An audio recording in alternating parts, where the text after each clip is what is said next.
सहस्वत्यो रूपम् अपरमहितन्वी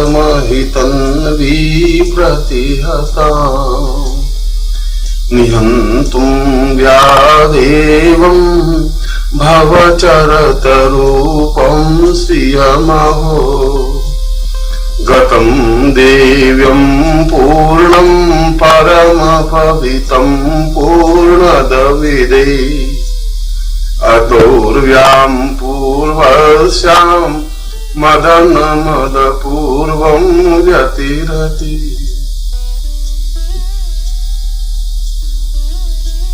ब्रह्मोपनिषद के इस श्लोक में मां सरस्वती के समस्त स्वरूप और उसके साधना रहस्यों को स्पष्ट कर दिया है। सरस्वती अपने आप में जीवन का आधारभूत स्वरूप है। कल्पना करें कि यदि हम बहुत सुंदर हों, आकर्षक हों और यदि हमारे पास वाणी न हो, बोलने की शक्ति न हो, तो हमारा स्वरूप, हमारा आकर्षण अपने आप में समाप्त हो जाता है। और यदि बोलने की कला और प्रभाव डालने की कला का जहां तक प्रश्न है, यदि व्यक्ति के पास ये कलाएं नहीं हैं, तो वह चाहे कितना ही धनाढ्य हो, कितना ही संपन्न हो, कितना ही सुंदर हो, उसका व्यक्तित्व अपने आप में अधूरा सा लगता है। व्यक्ति पूर्ण तभी बनता है जब वह स्पष्ट बोले और वह जो कुछ बोले उसका प्रभाव सामने वाले पर हो, क्योंकि हमारा सामने वाले व्यक्ति से संबंध केवल शब्दों के माध्यम से ही संभव है। सही समय में सही शब्दों का चुनाव, सही प्रकार से उनका प्रयोग और प्रभाव डालने वाली कला के साथ बात करने का चिंतन व्यक्तित्व को पूर्णता देता है। यदि उसके पास सब कुछ है, अच्छा शरीर है, आकर्षक व्यक्तित्व है, पृष्ठभूमि संपन्नता की है, मगर बोली में कमजोर या निर्धन है, तो वह दूसरों पर प्रभाव नहीं डाल सकता, समाज में योग्य नहीं हो सकता, सम्माननीय नहीं हो सकता। वह अपने आप में अधूरा सा अनुभव करने लगता है। जो व्यक्ति सही तरीके से बोल नहीं पाते, अपनी बात को सामने वाले के हृदय में उतार नहीं सकते, उनको बड़ी झंझुलाहट होती है कि सब कुछ होते हुए भी हम क्यों नहीं अपनी बात सामने वाले से मनवा लेते, हम क्यों नहीं उनको समझा सकते, क्यों नहीं उसको कन्विंस कर पाते हैं। इसीलिए तो जीवन में सरस्वती की साधना को अत्यंत महत्व माना गया है। इसीलिए तो सरस्वती को परम आराध्या माना गया है, क्योंकि सरस्वती ही शब्दों की वक्तता की, पूर्णता की देवी है। शब्दों के माध्यम से ही तो जीवन संतुलित और पूर्ण बनता है। चाहे वह भाषण या वक्तत्व देने की कला का क्षेत्र हो, चाहे अपनी बात स्पष्ट और सिद्ध करने की वक्तता चिंतन हो, चाहे पंडित हो और शास्त्रार्थ के माध्यम से सामने वाले को पराजित करने की कला का ज्ञान हो, और चाहे संगीत का क्षेत्र हो, गायन का क्षेत्र हो, ये सभी क्षेत्र जीवन के आवश्यक क्षेत्र हैं, क्योंकि ये जीवन के पूर्ण चिंतक हैं। एक व्यक्ति चाहे किसी भी प्रकार के व्यक्तित्व का हो, और यदि वह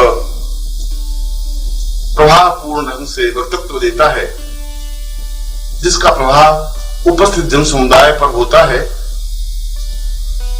तो वह प्रशंसा और तालियों को बटोर लेता है।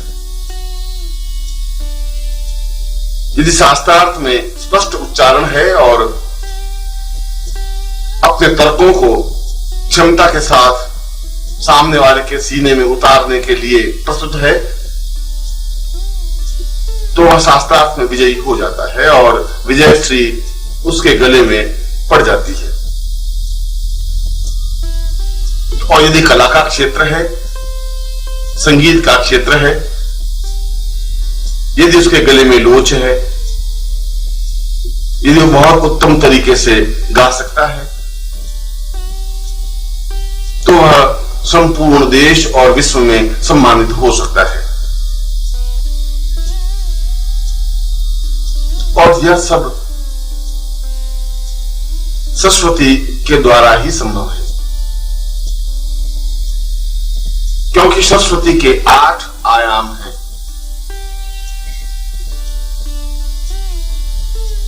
इन आयामों की पूर्ति सरस्वती के द्वारा ही संभव है।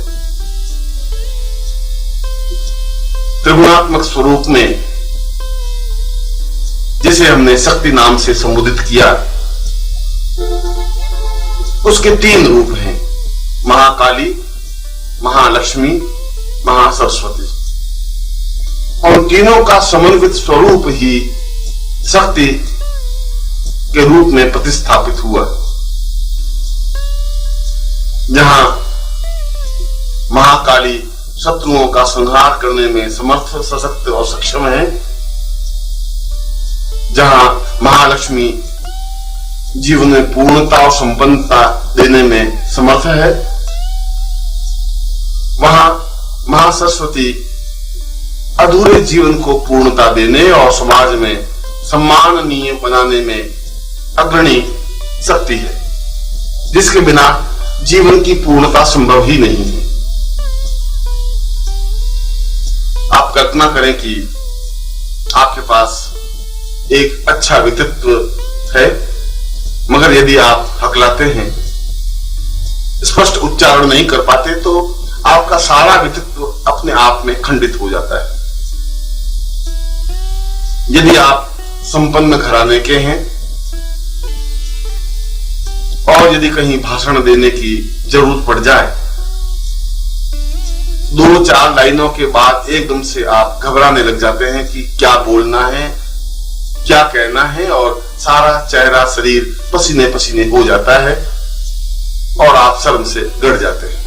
उस समय आपके मन में यह चिंतन पैदा होता है कि काश हम उच्च कोटि के भाषण को दे सकते, हम सही ढंग से अपनी बात लोगों को समझा सकते, कह सकते, धारा प्रवाह बोल सकते। यदि आप किसी संगीत सभा में गए हो और आपने किसी का संगीत सुना हो, ऐसा संगीत ऐसा गायन जो हृदय को मत डालता है, तरंगे पैदा कर लेता है, रुला देता है या हंसा देता है, और जब आप उठकर रवाना होते हैं तो आपके मन में सहज स्वाभाविक इच्छा जागृत होती है कि काश हम भी इतना अच्छा गा सकते या बोल सकते।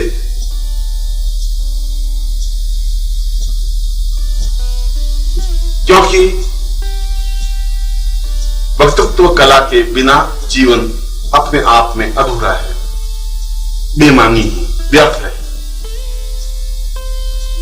यदि हमारे होठों पर तरन्नुम और संगीत नहीं है तो हमारा जीवन खाली खाली सा अनुभव होता है।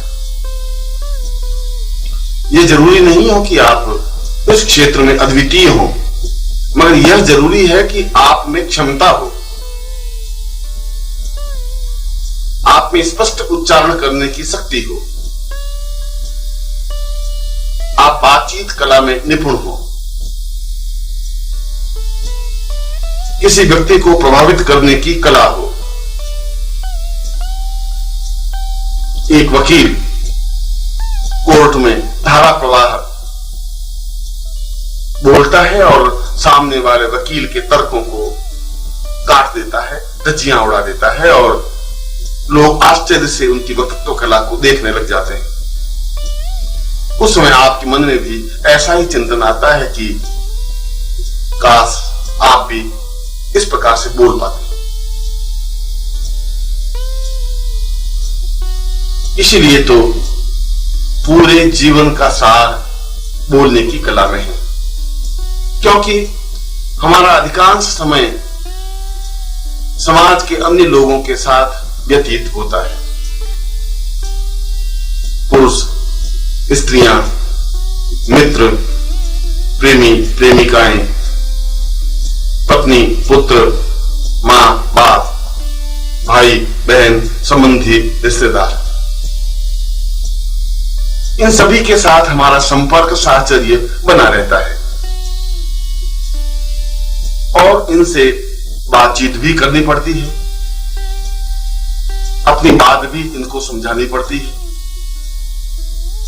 इनको प्रभावित भी करना होता है और यह सब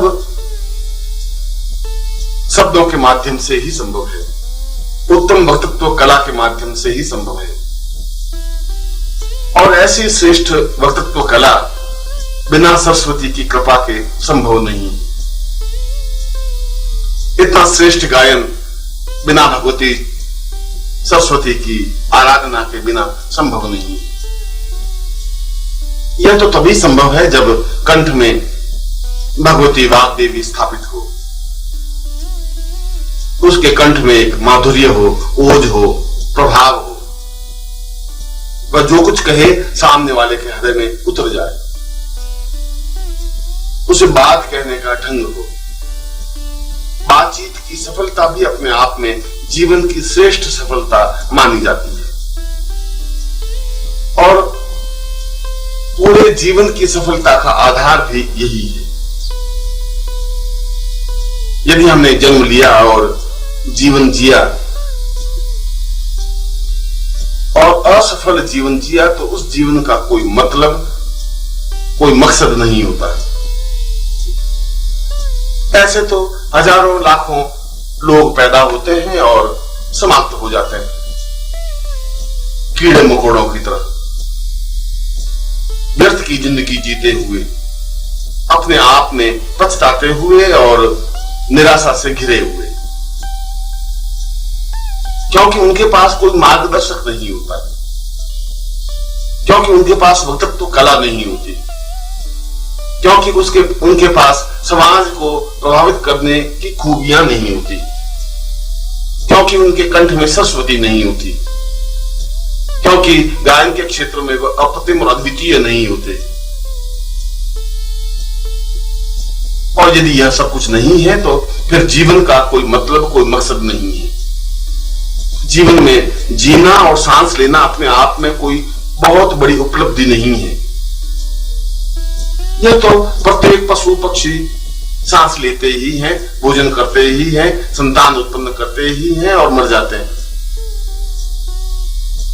ऐसा कोई बहुत बड़ी घटना या उपलब्धि नहीं कही जा सकती।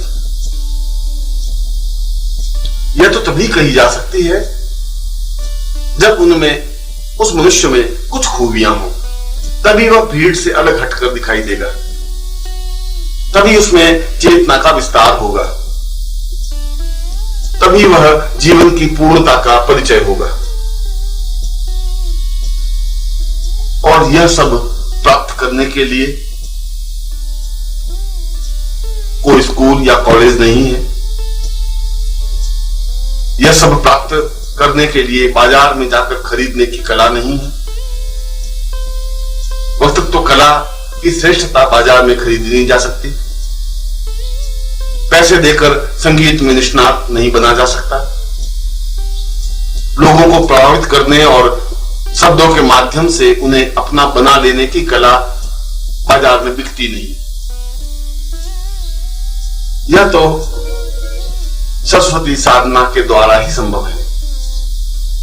और जैसा कि मैंने बताया कि